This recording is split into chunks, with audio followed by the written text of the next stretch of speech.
Google's infamous Project Zero vulnerability research team recently announced it's changing its disclosure policy to be more friendly to product vendors. But is that really good for cybersecurity? Now, the Project Zero team is well respected in finding zero-day vulnerabilities in various digital products for the purpose of driving the industry to increase the speed and effectiveness of patch development, as well as improve patch adoption. Now, the default has been about 90 days, but the new policy will give an additional 30-day grace period if a patch has been released to enable patch adoption by end users. Well, the new 90 plus 30 model is a double-edged sword.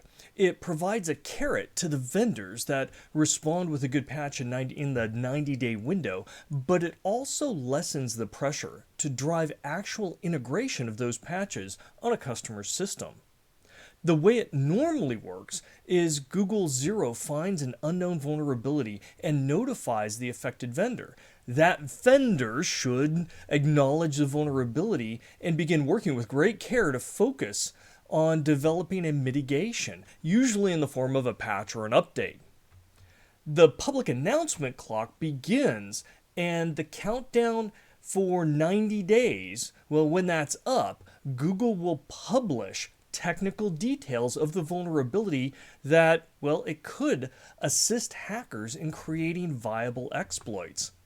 This creates natural tension and is a brutal forcing function for vendors to work diligently to close the weaknesses in their products. Now, you might find that this particular tactic is kind of ruthless, but it was necessary early on. This is years back when product vendors often ignored vulnerabilities, and they sometimes could take years to develop a fix. They were just mismanaging it, and they were trying to sweep it under the rug. And this brutal tactic was instituted across the industry to change it. And it has. In fact, today we benefit from those brutal tactics, and now almost every digital vendor out there takes vulnerability reporting very seriously.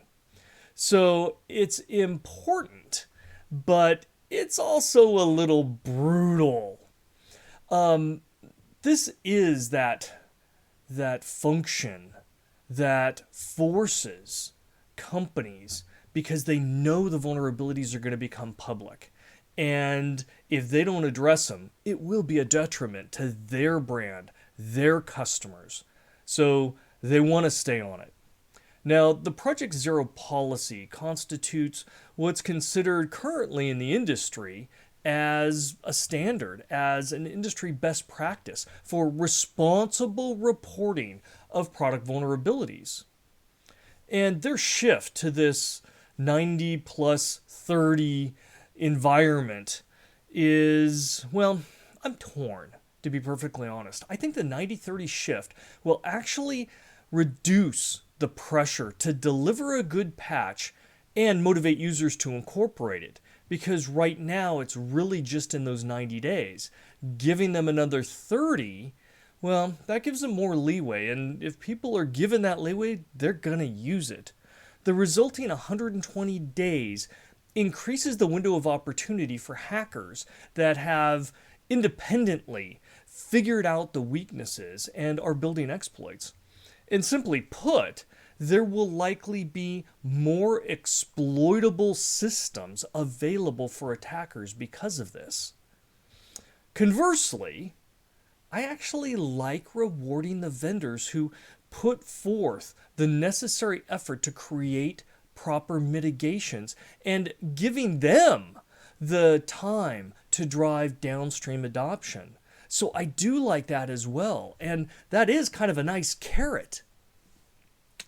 My overall recommendation, though, is to have a slowly shrinking window.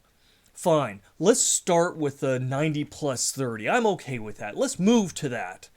But let's then drop that to a 90 plus 25 maybe in 6 months, followed by a 90 plus 20 in a year, then maybe even an 85-20, and so on, with progressively smaller windows over time.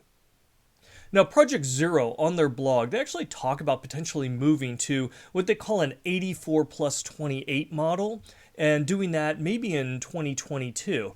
But that's really just to make sure that the numbers are divisible by 7, right? A 7-day work week. And that way it avoids weekend deadlines. Because unfortunately, a lot of people were having to work those weekends to get under that deadline. So they wanted to kind of be nice to all those workers in the security community trying to get patches out. But they aren't willing to commit right now to a continuously improving schedule that shrinks the exposure window over time. And I think we need that because intelligent adversaries, they're getting better every year. Product development and sustaining security practices must also keep pace.